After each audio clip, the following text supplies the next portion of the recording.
people don't say that because they're worried about getting punished. They're worried about someone putting kiddie porn on their computer. Right. Members of Congress are terrified of the intel agencies. I'm not guessing at that. They've told me that, including people on the Intel Committee, including people who run the Intel Committee, the people whose job it is to oversee and keep in line these enormous, secretive agencies whose budgets we can't even know. They're black budgets. They're the parents. The agencies are the children. They're afraid of the agencies. That's not compatible with democracy.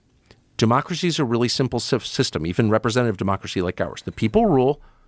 They do so through elections. They express their preference through voting. They send their people to the capital city to run the government on their behalf. Whenever you have unelected people who are not accountable to anyone making the biggest decisions, you don't have a democracy. You have something else, another system. I would call it a tyranny or whatever you want to call it. It's not a democracy. So that's like super obvious. It's playing out in front of everyone and no one cares and no one does anything about it. And I think the reason is because they're threatened.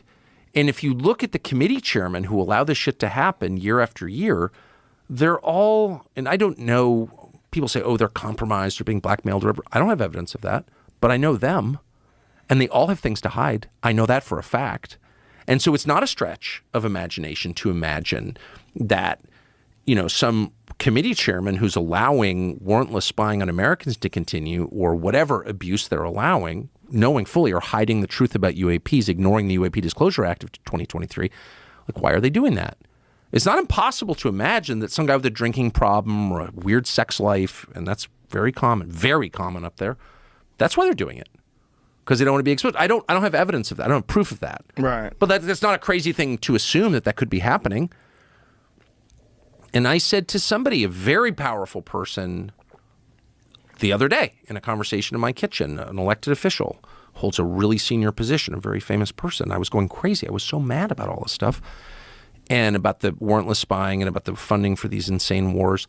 And I said to the guy who serves in one of the legislative bodies, I got so mad my dogs were afraid. They're like, well, why are you yelling? Because I don't yell at home. But I was like, all these people are controlled.